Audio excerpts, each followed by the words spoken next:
आईने हिंदी के एक नए एपिसोड में आपका स्वागत है। इस वीडियो में हम पहले बात करने वाले हैं ट्विन इंजन डिग बेस्ड फाइटर के बारे में। क्या ट्विन इंजन डिग बेस्ड फाइटर में अब भारतीय वायुसेना की एंट्री होने वाली है और क्यों भारत का रक्षा मंत्रालय अब खुद ये चाहता है कि भारतीय वायुसेना इस प्रोग्राम को ज्वाइन करे। टेडबीएफ का भविष्य क्या होगा और सबसे बड़ी बात, क्या हम यहाँ पर अगर इंडियन एयरफोर्स की पार्टिसिपेशन की बात कर रहे हैं तो हमने भविष्य के बारे में सोचा? क्या हमें ये पता है कि भविष्य में ये ऑप्शन हमारे लिए कितना प्रैक्टिकल होने वाला है? तो चलिए शुरू करते हैं आज का अपना ये वीडियो। मीडिया रिपोर्ट्स की बात माने तो भारत का रक्षा मंत्रालय इस समय फिलहाल तो twin engine deck based fighter program में जो प्रिलिमिनरी डिज़ाइन रिव्यू है इसके पूरे होने का वेट कर रहा है।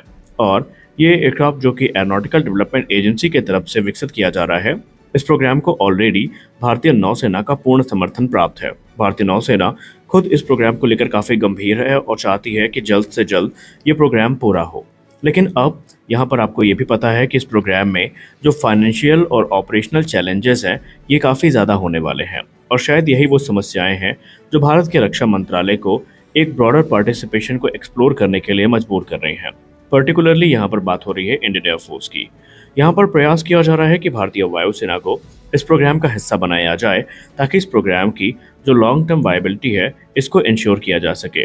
देखिए, अगर हम मीडिया संस्थान IDRW की रिपोर्ट की बात माने तो मिनिस्ट्री ऑफ डिफेंस इस समय एक्टिवली इन अटेम्प्ट्स को आगे बढ़ा रही है जहां पर भारतीय वायुसेना को इस प्रोग्राम में आमंत्रित किया जाए और एक ऐसा फाइटर एयरक्राफ्ट बनाया जाए जो कि इंडियन एयरफोर्स स्पेसिफिक वेरिएंट हो, जिसमें हमें ये 26 टन वजनी एयरक्राफ्ट इंडियन एयरफोर्स के रिक्वायरमेंट के हिसाब से मॉडिफाई होता नजर आए।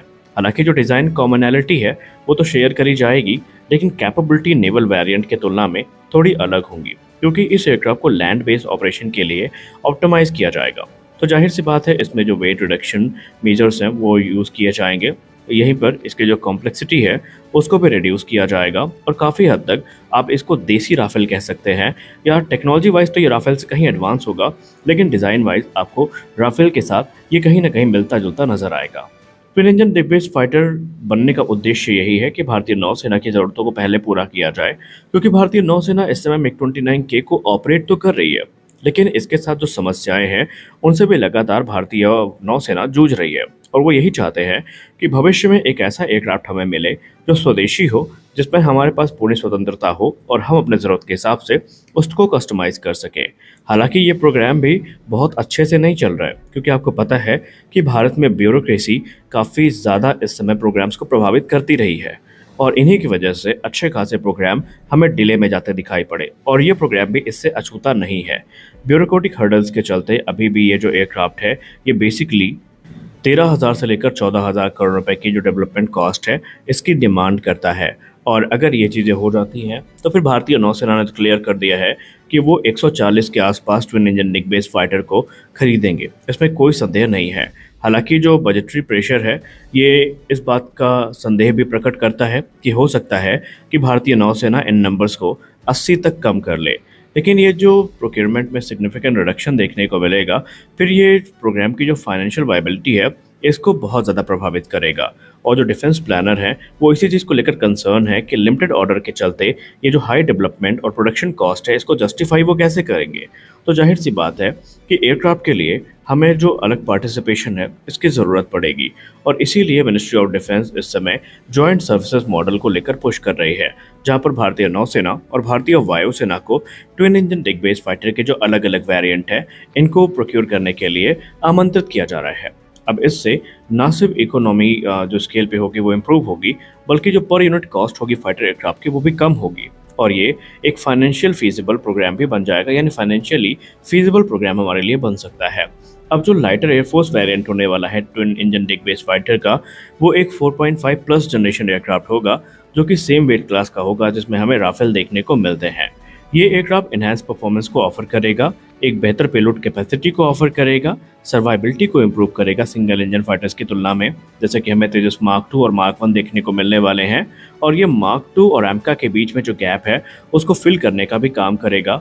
और सबसे खास बात तो ये है कि हमारे पास स्वदेशी ट्विन इंजन प्लेटफॉर्म होगा जो कि ground strike, air superiority, deep penetration capability हमें प्रदान करेगा। और आप सब इसको पहली बार नहीं सुन रहे हैं। अगर हम भूतकाल में थोड़ा पीछे चले जाएं तो हमें एक शब्द सुनने को मिलता था, वो था ऑर्का, यानी ओमनी रोल कॉम्बैट एयरक्राफ्ट। जो कि कहीं न कहीं राफेल के कॉन्सेप्ट पर ही आधारित होने वाला था। अब सबसे ख़ास बात तो ये है कि जो ये पोटेंशियल डिफरेंस हैं, इनके अलग भी इंडियन एयर फोर्स फ़िलहाल तो इस प्रोग्राम को लेकर कमिटेड नहीं है, लेकिन ऐसा भी नहीं है कि भारतीय वायुसेना ने कभी इसके लिए मना किया हो।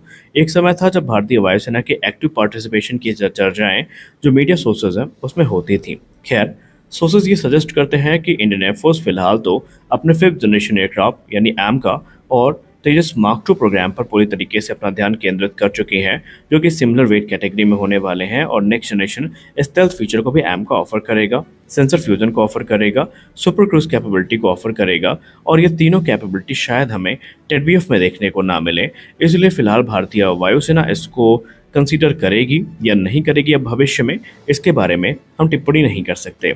लेकिन इंडियन एयरफोर्स की लीडरशिप की बात करें तो उन्हें एडवांस मीडियम कॉम्बैट एयरक्राफ्ट एक बड़े अपग्रेड के तौर पर दिख रहा है, लेकिन इस बात से भी इनकार नहीं किया जा सकता कि अगर हम ऑर्का को लेकर आगे बढ़ते हैं तो फिर हमारे पास एक काफ़ी कैपेबल और काफ़ी रिलायबल प्लेटफॉर्म आ जाएगा जो कि हमारी ज़रूरतों को पूरा करेगा। लेकिन फिर भी अंतिम निर्णय तो भारतीय वायुसेना का ही होने वाला है कि उन्हें इस प्रोग्राम को ज्वाइन करना है या नहीं। लेकिन मिनिस्ट्री ऑफ डिफेंस यही चाहती है कि अगर नौसेना के लिए प्लेटफॉर्म बनाए जा रहे हैं तो भारतीय वायुसेना को इस पर एक बार विचार अवश्य करना चाहिए। खैर, अगर हम ट्विन इंजन डिग बेस्ड फाइटर की स्पेसिफिकेशन पर नज़र डालें तो जो प्लान्ड और एक्सपेक्टेड है उस हिसाब से इसकी जो क्रू कैपेसिटी है वो एक पर्सनल की ही होने वाली है, यानी इसमें भी हमें ट्विन सीट कॉन्फ़िगरेशन देखने को नहीं मिलेगी। इसकी लेंथ 13.6 मीटर्स की होने वाली है और इसका जो अनफोल्डेड विंग स्पैन है वो 11.2 मीटर्स का होगा। वहीं फोल्डेड विंग स्पैन 7.6 मीटर्स का होने वाला है। इसका एम्पटी वेट 14,000 किलोग्राम होगा, जबकि इसका maximum take off weight 26 tonne होने वाला है। इसकी मैक्सिमम स्पीड मैक 1.8 की होगी।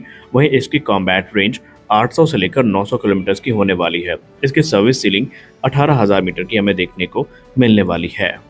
अब इसके करंट स्टेटस की बात करें तो इसका जो करंट फेज़ है उसमें जो प्रिलिमिनरी डिज़ाइन फेज़ है वो अपने पूरे होने के काफ़ी नज़दीक पहुंच चुका है और पहली उड़ान को 2028 से 29 तक एक्सपेक्ट किया जा रहा है।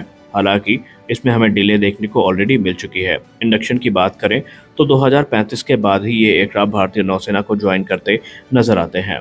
निसंदेह अब अगर हम इसमें सारांश की बात करें या समरी की बात करें तो वो सिर्फ इतनी है कि ये एक ऐसा प्रोग्राम है जो कि हमें 2035 के बाद देखने को मिलेगा और इसके लिए ministry of defence Indian air force को इनवाइट कर रही है। अब इंडियन एयरफोर्स को ज्वाइन करना है या नहीं करना है, यह निर्णय उनका निर्णय है। लेकिन मिनिस्ट्री ऑफ डिफेंस इस समय प्रोग्राम की कॉस्ट और प्रोग्राम से जुड़ी कॉम्प्लेक्सिटी को देखते हुए एक पोटेंशियल जो कोलैबोरेशन है वो चाहती है। आपको क्या लगता है, भारतीय वायुसेना को इस प्रोग्राम को ज्वाइन करना चाहिए या नहीं? कमेंट सेक्शन में ज़रूर बताएं। तो आज के इस वीडियो में बस इतना ही। मिलते हैं अगले वीडियो में, तब तक के लिए जय हिंद।